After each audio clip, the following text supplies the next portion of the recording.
मानसिक तनाव के कारणों में संस्कारों की भूमिका की चर्चा भी जरूरी है।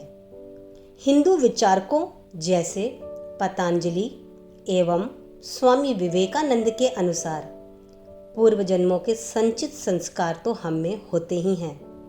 ये हमारे अवचेतन मन में संग्रहित हैं और इस जीवन के कर्म जनित संस्कार उन संग्रहित संस्कारों में जुड़ जाते हैं।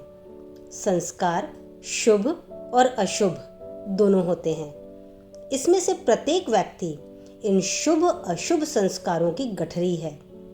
यदि हमारा झुकाव निंदनीय कर्मों की ओर है तो यह निष्कर्ष निकाला जा सकता है कि पूर्व जन्मों के व इस जन्म के अर्जित संस्कार अशुभ हैं। इस संबंध में ध्यान देने योग्य बात हमारे विचारकों की यह धारणा है कि हम कर्म करने के लिए स्वतंत्र हैं। अतः संस्कारों के अर्जन के साथ साथ बुरे संस्कारों का विसर्जन प्रारंभ हो जाता है। दूसरे शब्दों में स्वतंत्र संकल्प शक्ति जो कि मनुष्य मात्र में है, उसके द्वारा हम अपना सुधार स्वयं करने की क्षमता रखते हैं। दार्शनिक हिंदू विचारक निराशावादी नहीं हैं, वह प्रगतिशील हैं, गतिवान हैं और मानवता का आशाजनक संदेश वाहक हैं।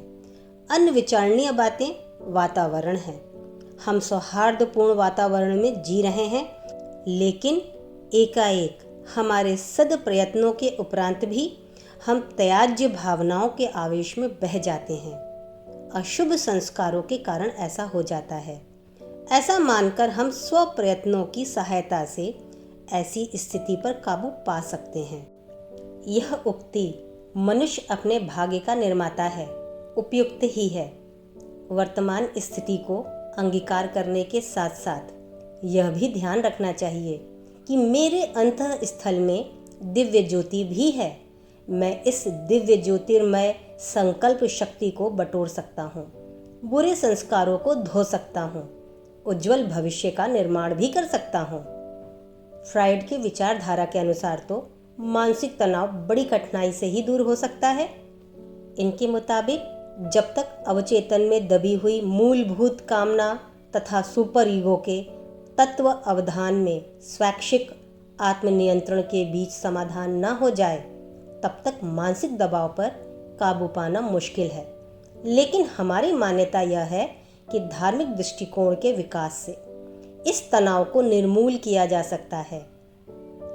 किंतु फ्राइडवादी मनोविज्ञान के संदर्भ में वर्तमान अनुचिंतन द्वारा जो विचार प्रसारित हुआ है, यह मानता है कि सुपर ईगो द्वारा लगाए गए अवगुंठन हटाने के बाद भी मानसिक तनाव बना ही रहता है।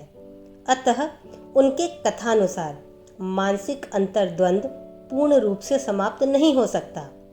उदाहरण के लिए, यदि कोई टीवी या वीसीआर लेकर वन में मनोविनोद के लिए चला जाए तो उसे वहाँ यह अनुभूति तो होगी कि वह पूर्ण रूपेण स्वतंत्र नहीं है। उसे भीतर ही भीतर बंधन की अनुभूति होती है। उसे एहसास होता है कि वह अंदर से चरमरा रहा है और अपने आप का विनाश कर रहा है। यदि वह पशुवत नहीं है तो उसे उसकी आंतरिक वेदना कचोटती रहेगी। इस उदाहरण से यह प्रकट हो जाता है कि संयम बाह्य नहीं होता, मानव विवेक ही सबसे महान संयम है। एक बड़े स्वामी ने कहा है, आत्मा की आवाज़ ईश्वर की वाणी है। चाहे हमारे ऊपर बाह्य नियंत्रण न भी हो तो भी हमारा मन अथवा हमारा अंतःकरण हमें स्पष्ट निर्णय सुना देता है कि सही क्या है और गलत क्या है।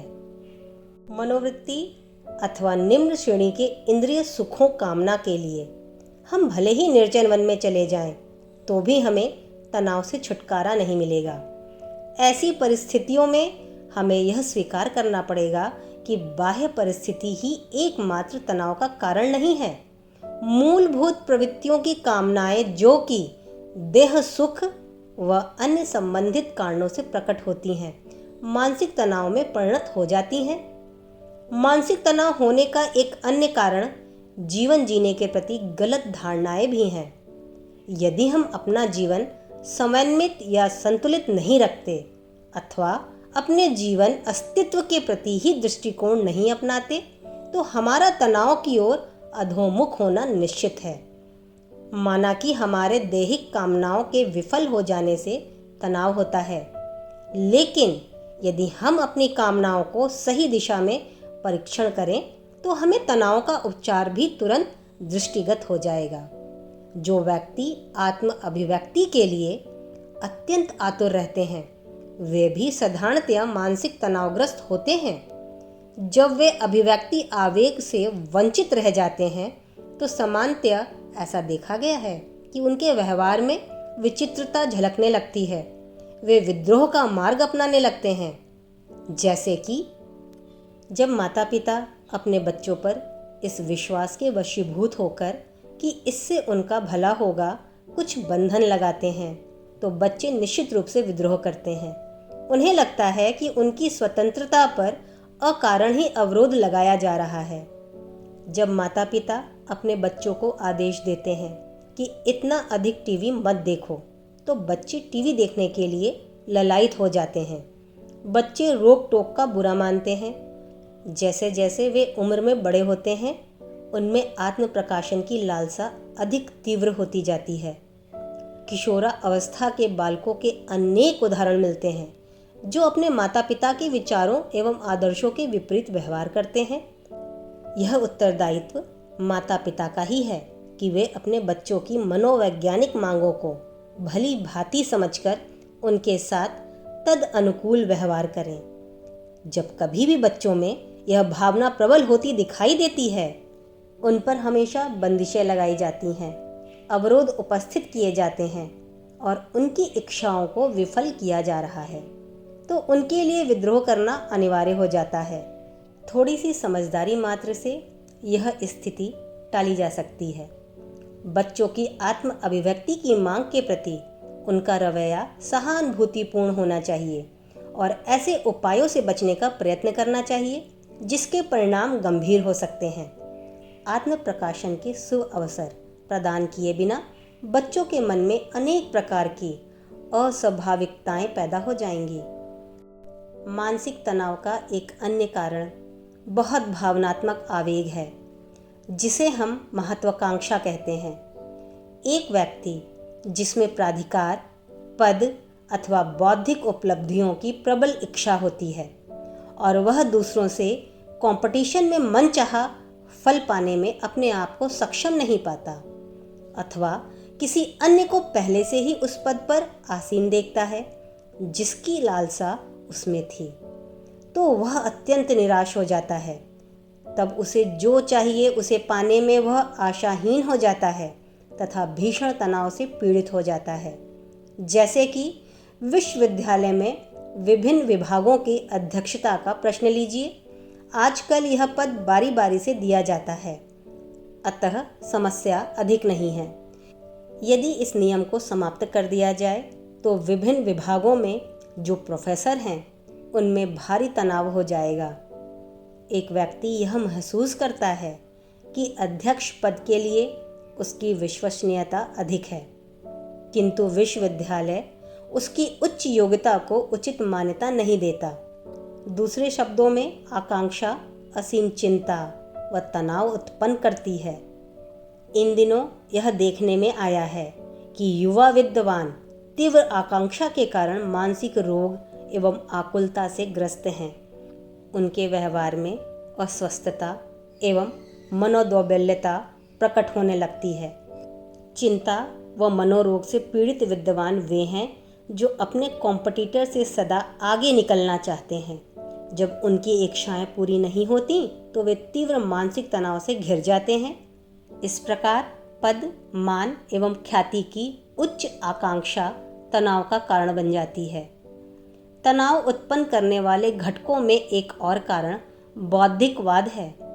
इसे उदाहरण से समझना उपयुक्त होगा।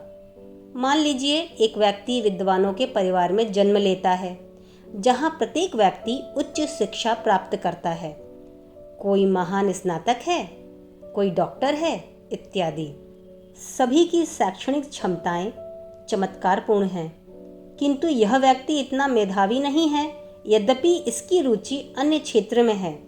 यह व्यक्ति सोचता है यदि मैं अपनी पसंद का काम करूं तो मेरे कुटुंबी क्या सोचेंगे? मैं विद्वानों के परिवार में जन्मा हूं। यदि मैं शिक्षा में अकादमिक श्रेष्ठता अर्जित नहीं करता तो मेरा जीवन कष्टपूर्ण हो जाएगा। मजबूर होकर वह परिवार के लोगों का अनुकरण करने का प्रयत्न करेगा और अपने लिए मानसिक संताप को निमंत्रण देगा।